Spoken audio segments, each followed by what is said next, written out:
Uma segunda questão, que é importante assinalar sobre isso,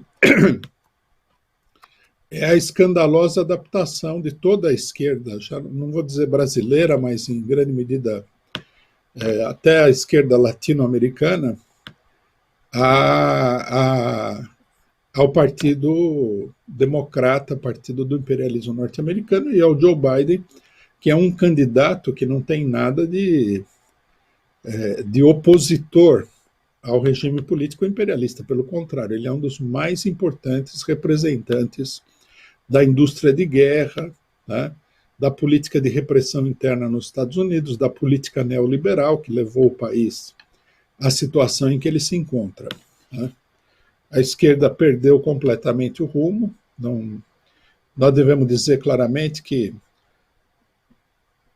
num país como o Brasil, mas também nos Estados Unidos, se a esquerda não é anti-imperialista, ela nem mereceria o nome de esquerda.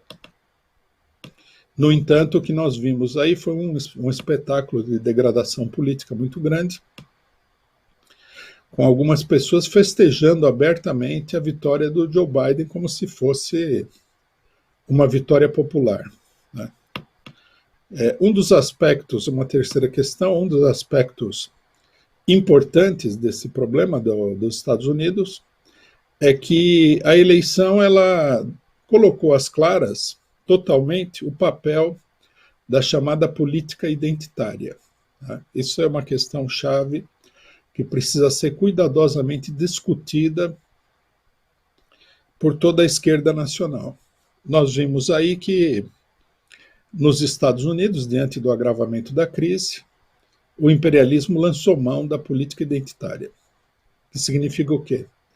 É uma política onde se faz demagogia com a população negra revoltada, com as mulheres, onde há também muita mobilização, muita insatisfação com a situação, e com a população LGBT e até outros setores minoritários, populações indígenas, imigrantes, essa coisa toda. Né? A primeira coisa que é importante notar, que a eleição deixou muito claro, é o seguinte: essa política vem do imperialismo. A gente viu que o imperialismo, durante toda a campanha, ele utilizou a fundo a questão do identitarismo. Né? A extrema-direita é racista e o Biden é o protetor do negro. Isso é totalmente falso, o Biden não é protetor do negro, pelo contrário. Se a gente for contabilizar, ele é mais inimigo dos negros do que o próprio Trump, porque foi ele o autor da atual política de encarceramento em massa nos Estados Unidos, onde a maior parte das pessoas encarceradas são da população pobre e negra. Essa política ela provocou uma verdadeira devastação nas comunidades negras dos Estados Unidos e aumentou, de um ponto de vista geral, a repressão política. Esses assassinatos da polícia contra os negros têm origem não no racismo do Trump, mas na política de repressão geral contra os negros, impulsionada, iniciada, organizada, orquestrada pelo próprio Biden. Né? Pelo Biden e, logicamente, pelos dois partidos do imperialismo. Isso aí mostra que as pessoas trocam a realidade por uma miragem, por uma aparência. Né? O cidadão vai lá e fala assim: não, eu não chamo negro de macaco, eu não sou agressivo, etc. e tal. Né?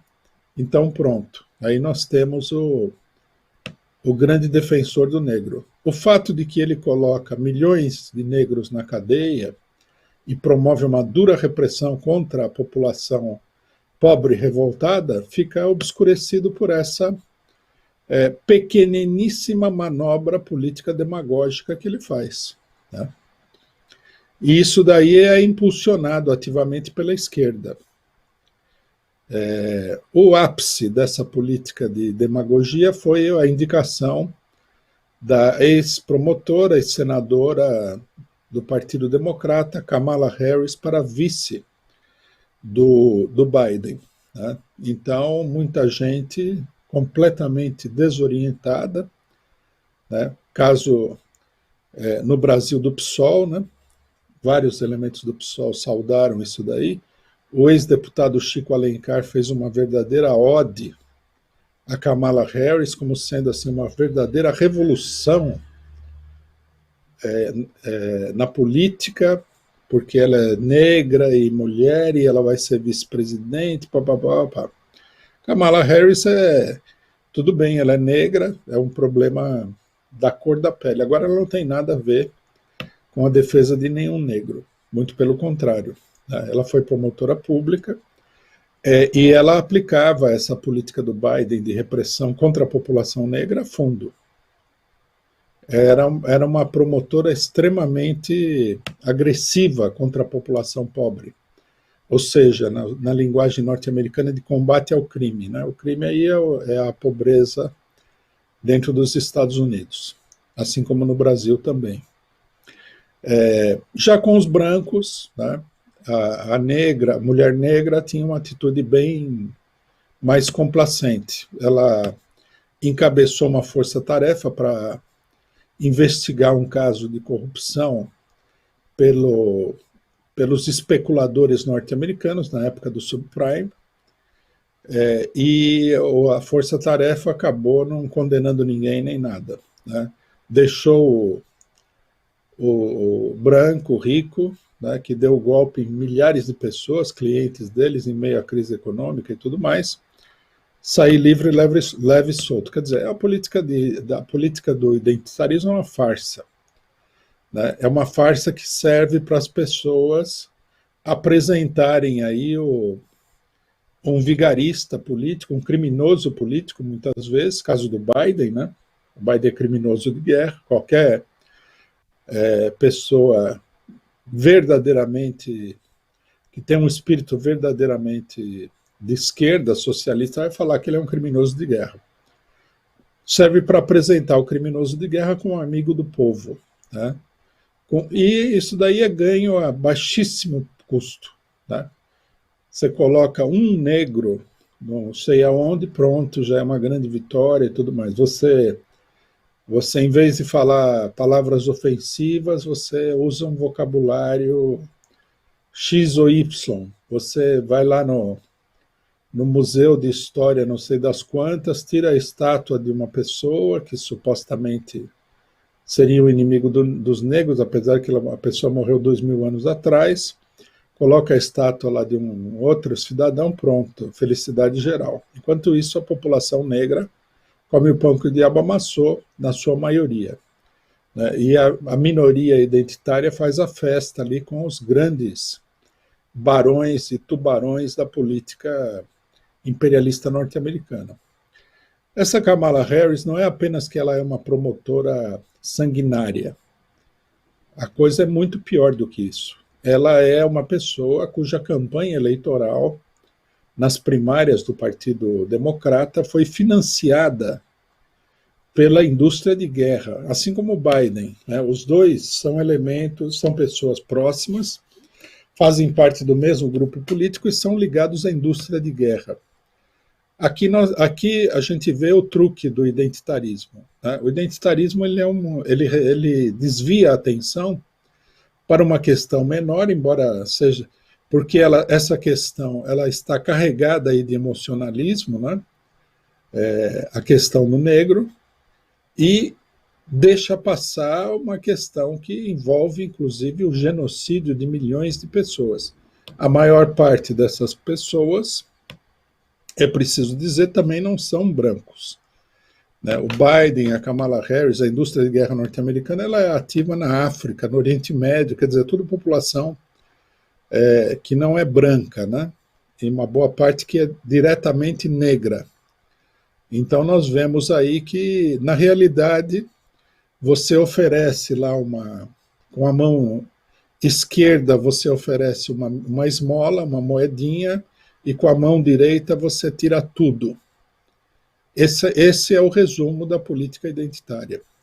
Por isso é preciso, né, combater essa política e falar que não existe nenhuma política séria que ela não esteja vinculada à luta pela revolução social, pela derrubada do imperialismo. É uma farsa, é uma aparência. e é preciso combater essa política de aparência. Isso aí não leva ninguém a lugar nenhum, não liberta o negro, não melhora a situação do negro, pelo contrário, enquanto se fazem elogios aí a uma população negra, uma minoria dessa população ganha prêmios e não sei o que, cargos, etc. e tal, a esmagadora maioria da população ela é completamente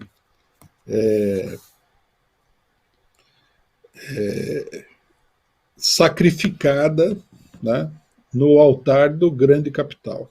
Essa é uma coisa muito importante que apareceu nas eleições norte-americanas e que a gente deve tirar todas as devidas consequências.